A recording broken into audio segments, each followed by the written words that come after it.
Now, actor and filmmaker Tyler Perry sued for $260 million over sexual harassment allegations. The suit was filed by actor Derek Dixon. Perry's team says this appears to be nothing more than setting up a scam. A $260 million lawsuit against one of Hollywood's most beloved figures. And I almost missed it completely. Here's what happened and why the response strategy might be making everything worse. Or not.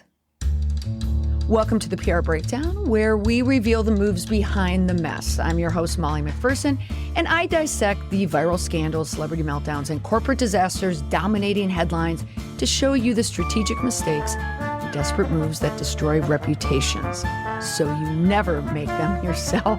In this episode, breaking down the Tyler Perry lawsuit and the strategic decisions that turned whispered allegations into a full-blown reputation crisis. Let's dive in. I have to be honest with you. I only heard about this Tyler Perry lawsuit during a TikTok live. I hopped on at the last minute. In fact, it was right after the Karen Reed trial verdict. I wanted to cleanse the palate before I had to hop on a live for my Substack community. I like to check in with the community, honestly, to find out trending stories. And a number of people had asked about Tyler Perry, and I was not familiar with it. I did a little bit of a dive, and the reason why I wanted to highlight it for this episode is because the legal defense is something that we have seen before. So I did what I always do. I went down the research rabbit hole, and what I found was fascinating from a strategic perspective. Tyler Perry, the billionaire filmmaker, media mogul, and beloved figure in Hollywood besties, friends with Oprah, was hit with a $260 million lawsuit that normally I would think would send shockwaves through the entertainment industry. But here's what makes this case interesting to me. This didn't come out of nowhere, and the way it's being handled reveals everything about crisis communication strategy in the celebrity sphere. So let me play you something that's been circulating on social media that adds crucial context. So my brother hit me. He was a little concerned about safety when dealing with powerful people. The good news is several family members and my attorney have the proof, the description, the breakdown, the audio, the names of the people, all of that. So if anything happens, then anything happens to me, then that information will come out. And I trust God. I'm out here setting up scholarships and doing right by people. God ain't gonna let nobody do no dumb stuff here. So love y'all, man. I appreciate y'all. That's actor Christian Keyes speaking about harassment from what he calls a, quote, beloved figure in Hollywood. While Keyes never names Perry directly, the timing and context have created a perfect storm of speculation and reputation damage. So here's what we're really looking at.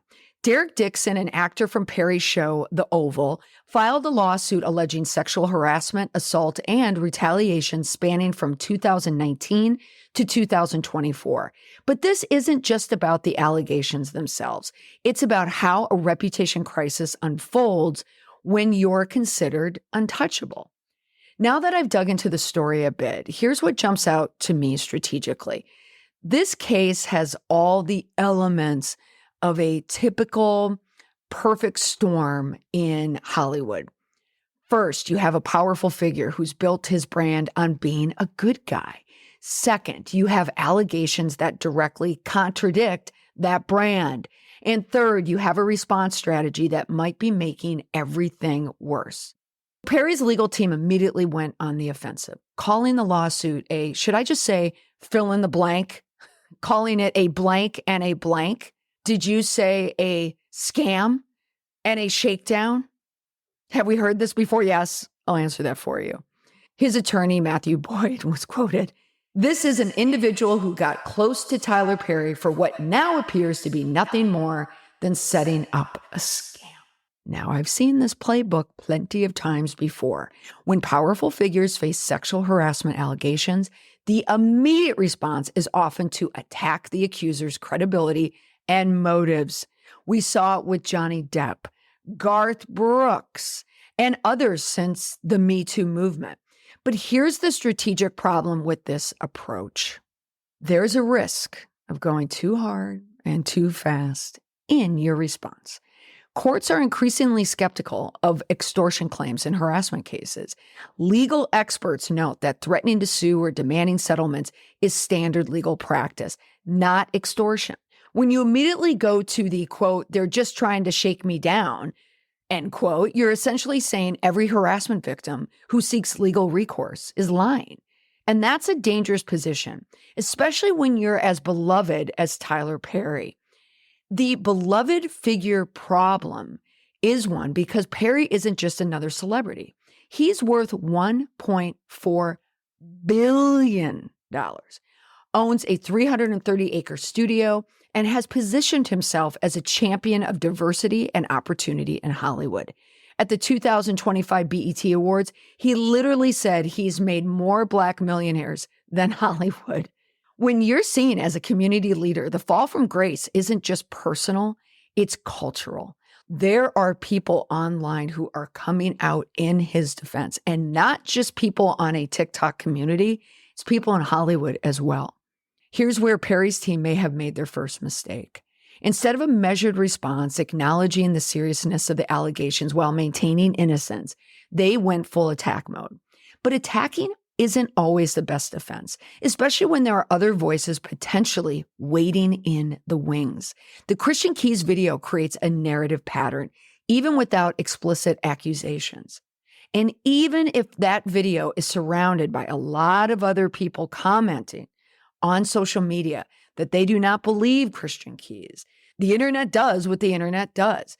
All the legal pseudo experts come out and they break down the case bit by bit, because they want to find guilt in the accusers. But there are also plenty of other people on the other side as well. In cases like this, I'm always looking for pattern recognition.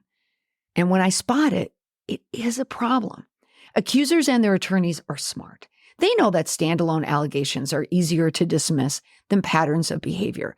The Dixon lawsuit specifically mentions that Perry Studios allegedly paid others, including potentially Keys, to stay quiet. Whether that's true or not, it creates the impression of a pattern, and patterns are what destroy beloved figure status. So here's what should have happened in the ideal crisis management world. Now, if I were advising Perry's team, here's what I would have recommended. First, acknowledge the gravity of any harassment allegations without admitting guilt. Something like, these allegations are serious and we take them seriously, though we believe they are without merit. Second, avoid the shakedown language entirely. It's inflammatory and suggests every harassment claim is financially motivated. Third, let the legal process work without constantly attacking in the media or having your surrogates do that job for you. Every statement calling it a scam becomes a soundbite that can be used against you. The reputation reality for Tyler Perry is this. He has built his empire on being the good guy, the person who lifts others up, creates opportunities, and stands for values. When that image gets challenged, the defensive moves often make it worse. The irony is that Perry has the resources for the best crisis communication in the world. But sometimes when you've been so untouchable for so long, you don't expect to need it.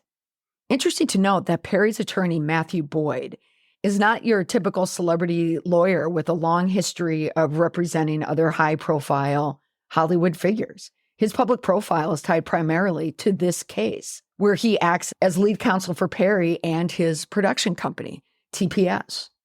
Boyd is a labor and employment attorney who primarily represents employers and companies in complex litigation and compliance matters, which makes him a good choice for this case.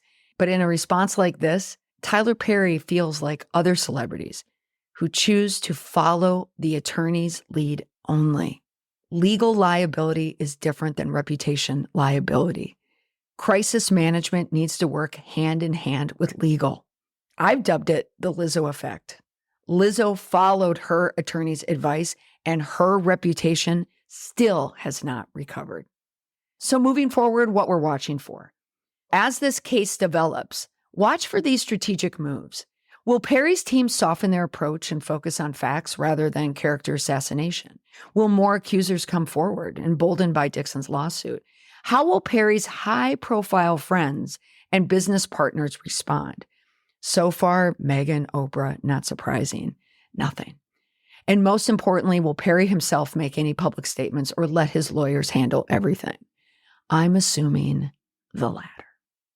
That's this week's breakdown of the Tyler Perry allegations and the strategic mistakes that can turn a legal defense into a reputation disaster. The strategic lesson here, when you're beloved, defensive desperation destroys that status faster than any lawsuit. And if you want deeper analysis on stories like this, join my Substack community.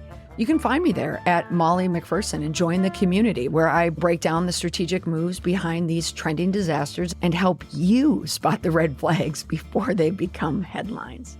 And if you enjoyed this episode, share it with someone who needs to understand what's really happening behind the spin. Until next time, remember, in a world full of reputation disasters, the best strategy is learning from everyone else's mistakes.